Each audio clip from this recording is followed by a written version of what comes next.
আমরা হুঁশিয়ারি দিচ্ছি আজকে সন্ধ্যার মধ্যে দিনের আলো থাকতে থাকতে এই বিধিবিধান পরিবর্তন করেন, আগামীকাল না হলে ইলেকশন কমিশন ঘেরাও হবে। আমরা এতদিন কিছু বলি নাই, সব সহ্য করে গিয়েছি। ইলেকশনের দ্বার প্রান্তে এসে, ইলেকশনের প্রাক্কালে এসে এই ধরনের ভোট কারচুপি, মিডিয়াকে ব্ল্যাক আউট করে দেওয়া হবে, মানুষের কণ্ঠস্বর, মানুষের তথ্য অধিকারকে রোধ করে দেওয়া হবে, এই ধরনের কোন আইন করা হলে সেই আইন মেনে নেওয়া হবে না ইনশাআল্লাহ। আমাদের প্রতিনিধিরা আজকে ইলেকশন কমিশনে যাচ্ছে। ইলেকশন কমিশনকে বলছি, এতদিন যা করেছেন 12ই ফেব্রুয়ারি যদি কোন ধরনের পক্ষপাতিত্ব করার পরিকল্পনা থাকে, ফ্যাসিস্ট আমলের ইলেকশন কমিশনের যেই পরিণতি হয়েছিল তার থেকেও ভয়াবহ পরিণত হবে এই ইলেকশন কমিশনের।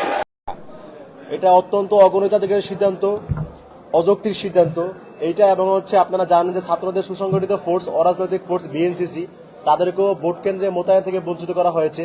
সারা দেশে লেভেল প্লেইং ফিল্ড নষ্ট হচ্ছে, বিভিন্ন জায়গায় নারীদের উপর হামলা হচ্ছে, প্রার্থীদের উপর হামলা হচ্ছে, নানা ধরনের অকারেন্স ঘটতেছে। তো এই সবগুলো বিষয়কে অ্যাড্রেস করে আজকে আমরা এসেছিলাম ইসির কাছে দাবি জানাতে আমাদের, যাতে করে আমরা একটা সুষ্ঠু নিরপেক্ষ নির্বাচন পেতে পারি। তো এই সবগুলো বিষয়ে এখন আপনাদের সামনে বক্তব্য রাখবেন ডাকসুর বিবি সাদিক কায়াম। আসসালামু আলাইকুম রহমতুল্লাহ। সাংবাদিক বন্ধুদের শুভেচ্ছা জানাচ্ছি। আজকে আমরা ঢাকা বিশ্ববিদ্যালয় কেন্দ্রীয় ছাত্র সংসদ ডাকসুর পক্ষ থেকে বাংলাদেশের যে 12 কোটি এবার ভোটার আছে তাদের যে অব্যক্ত কথাগুলো আছে সেগুলো বলার জন্য এসেছি। 4 কোটি যে তরুণ ভোটার আছে তাদের কথাগুলো আমরা বলার জন্য এসেছি। ইতিমধ্যে আপনারা দেখতে পেয়েছেন এই নির্বাচন উপলক্ষে সারা দেশে একটা আমেজ তৈরি হয়েছে, একটা উৎসবমুখর পরিবেশে সবাই নির্বাচনের জন্য অপেক্ষা করছে। 12 তারিখ তাদের পছন্দের প্রার্থীকে ভোট দেবে, ভোট দিয়ে বাংলাদেশের যে গণতান্ত্রিক ধারা সেটাকে আরো সুসংহত করবে। এই উৎসবকে নষ্ট করার জন্য বিভিন্ন পক্ষ এখানে অপপ্রয়াস শুরু করেছে। তার অংশ হিসাবে গতকালকে আমরা দেখতে পেয়েছি নির্বাচন কমিশন থেকে একটা প্রজ্ঞাপন দেওয়া হয়েছে, যে প্রজ্ঞাপনে বলা হয়েছে নির্বাচনের যে সেন্টারগুলো আছে 400 গজের মধ্যে কোনো ধরনের মোবাইল নিয়ে যাওয়া যাবে না। আমরা বলেছি এটা সম্পূর্ণ একটা অগণতান্ত্রিক সিদ্ধান্ত, অযৌক্তিক সিদ্ধান্ত এবং একটা স্বৈরতান্ত্রিক সিদ্ধান্ত। এই সিদ্ধান্তকে বাতিল করতে হবে নির্বাচন কমিশনকে বলেছি, এবং তারা বলেছে এই সিদ্ধান্তটাকে তারা সংশোধন করবে এবং নতুনভাবে তারা প্রজ্ঞাপন দিবে। এবং একই সাথে আপনারা জানেন আমাদের প্রতিটি ক্যাম্পাসে বিএনসিসির ফোর্স আছে যারা খুবই প্রশিক্ষিত। ছাত্র সংসদ নির্বাচন যখন হচ্ছিল তখন বিএনসিসির এই ফোর্সগুলো খুবই সুশৃঙ্খলভাবে নির্বাচন সম্পন্ন করার ক্ষেত্রে সহযোগিতা করেছে। এবং এই নির্বাচনে বিএনসিসি ফোর্স থাকার কথা ছিল, কিন্তু একটা দলের অভিযোগের ভিত্তিতে বিএনসিসি ফোর্স বাতিল করা হয়। তো আমরা মনে করি এই বিএনসিসি ফোর্সকে না রাখার ফলে নির্বাচনে সূক্ষ্ম কারচুপির কোনো ব্যবস্থা রাখছে কিনা সেটা আমাদেরকে আশঙ্কিত করছে। সে কারণে ছাত্র সমাজের পক্ষ থেকে আমরা বলেছি বিএনসিসিকে যেন এই নির্বাচন প্রক্রিয়ার মধ্যে অ্যাড করা হয়। একই সাথে আমরা দেখতে পাচ্ছি আমাদের সারা দেশব্যাপী যে প্রার্থীরা আছে বিভিন্ন জায়গায় প্রার্থীদের উপর হামলা হচ্ছে, হুমকি তুমকি দেওয়া হচ্ছে। সকল প্রার্থী এবং রাজনৈতিক দলের যারা নেতাকর্মীরা আছে তাদের জন্য যেন লেভেল প্লেইং ফিল্ড এনশিওর করা হয় সে দাবি আমরা জানিয়েছি। এবং একই সাথে বলেছি আইন শৃঙ্খলা বাহিনী এবং প্রশাসন সম্পূর্ণ যেন নিরপেক্ষ থাকে, একটা অবাধ, সুষ্ঠু এবং নিরপেক্ষ নির্বাচন আয়োজন করার জন্য তাদের যে প্রফেশনাল আচরণ সেই আচরণটা যেন তারা করে।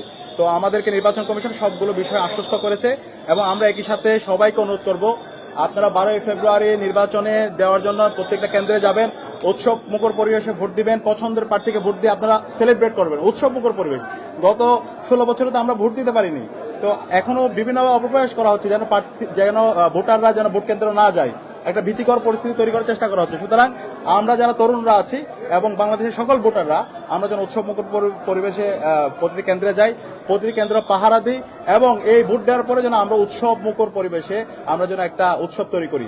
তো আশা করছি সব মিলে আমরা তরুণরা ঐক্যবদ্ধভাবে এই নির্বাচনটা সুন্দরভাবে যেন হয় সেজন্য আমরা আমাদের জায়গা থেকে দায়িত্বশীল আচরণ করব। এবং একই সাথে এটাও বলতে চাই কোনো রাজনৈতিক দল অথবা কোনো শক্তি এই নির্বাচনকে যদি বিভিন্নভাবে তারা যদি বানচাল করার চেষ্টা করে, কারচুপির চেষ্টা করে অথবা কাউকে পেছন দিক দিয়ে ক্ষমতায় নিয়ে আসার চেষ্টা করে, তাহলে আমরা জুলাইয়ের প্রজন্ম বেঁচে থাকতে আমরা তা হতে দিব না।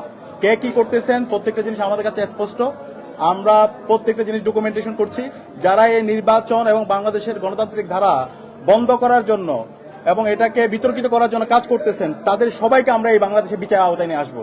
সুতরাং এই নির্বাচনের মাধ্যমে কোনো একক দল অথবা পরিবারের বিজয় হবে না, এই নির্বাচনের মাধ্যমে বাংলাদেশের 18 কোটি মানুষের বিজয় হবে। সুতরাং এই বিজয়ের পথে, এই গণতান্ত্রিক ধারার পথে কেউ যদি বাধা তৈরি করতে চান আমরা কাউকে ছাড় দিব না। তো আমরা আশা করছি সবাই দায়িত্বশীল আচরণ করবে এবং বাকি যে সময়টা আছে 12ই ফেব্রুয়ারি একটা উৎসব মুখর পরিবেশে একদম এবং অবাধ, সুষ্ঠু এবং নিরপেক্ষ একটা নির্বাচনের মাধ্যমে আমরা আমাদের গণতান্ত্রিক ধারা অব্যাহত রাখবো। ধন্যবাদ।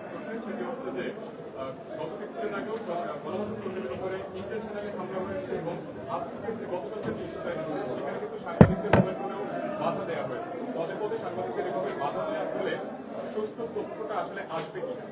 আমরা আমাদের সাংবাদিক বন্ধুদের উপর যে ন্যাক্কারজনক হামলা হয়েছে তার তীব্র নিন্দা ও প্রতিবাদ জানাচ্ছি।